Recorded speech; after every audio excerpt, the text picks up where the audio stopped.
What's up guys, Sky Kevin here, aka Kurtotic, and today I'm bringing you a quick look at the game Arcania Gothic 4 by Spellbound Studios. I'm going over the basic functionality of the game as well as some tips and tricks to help you get ahead. So, let's get started.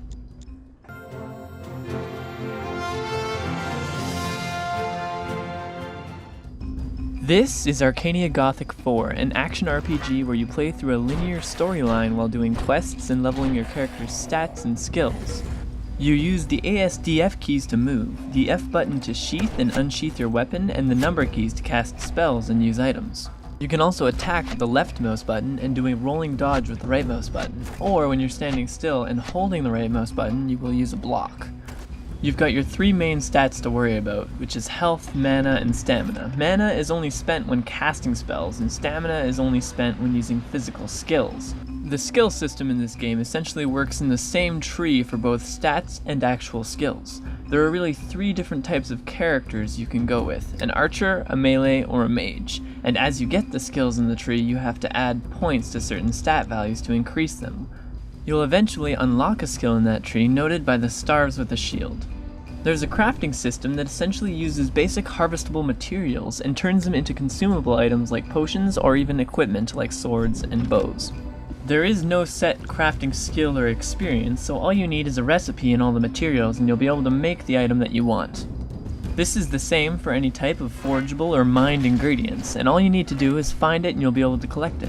The battle system is quite straightforward in that you just attack and dodge or block the enemy, but you can mix it up with different spells that cause status effects or burn damage. There is no weight capacity or anything like that for inventory space, so basically everything you find you want to loot. There are a few different quest item collectibles that can be found throughout the entire game world, which, if you find them all by the end of the game, you get some powerful equipment. Eventually, you get the ability to pick locks, which will allow you to open some locked treasure chests throughout the world. There is no theft system, so if you ever want an item that's in a house or anywhere else, you just walk up into the house and take it. The quest system is somewhat basic in that they don't have much for tips on where you need to go, and you essentially have to look for the white circles on your map, which pinpoint what you're looking for exactly. Luckily, there are side quests that you can do for some extra money that don't stray too far from the initial main quest line. Overall, it's a fun game with voice acting for every NPC, and there are a few cutscenes throughout the story, and the story itself is quite entertaining. Tip number 1. Dodging doesn't take any stamina, so you can use it multiple times if needed and as much as you want. Tip number 2. Different forgeables and items always have golden butterflies hovering above them, so look for those whenever you're wandering around an area. Tip number 3. In caves, things like mushrooms will always have a green looking sprite that hovers over top of them. These are also collectible.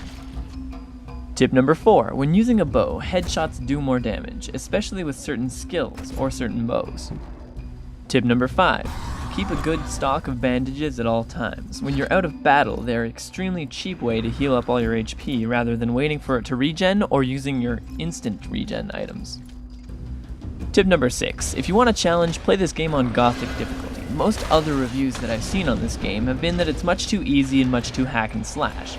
But I beat the game myself on Gothic difficulty with one playthrough and found it to be challenging but not extraordinarily hard.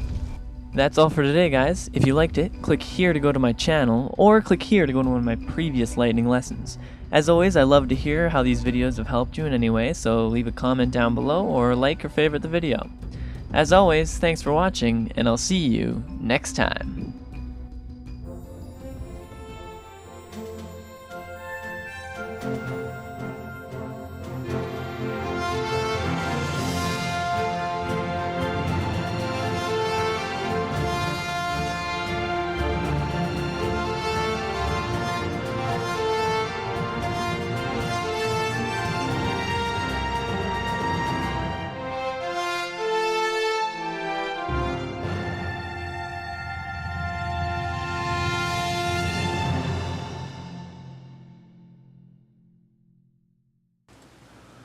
Oh, come on, I got all this footage of fighting this giant troll and it all decides to be completely frozen for me.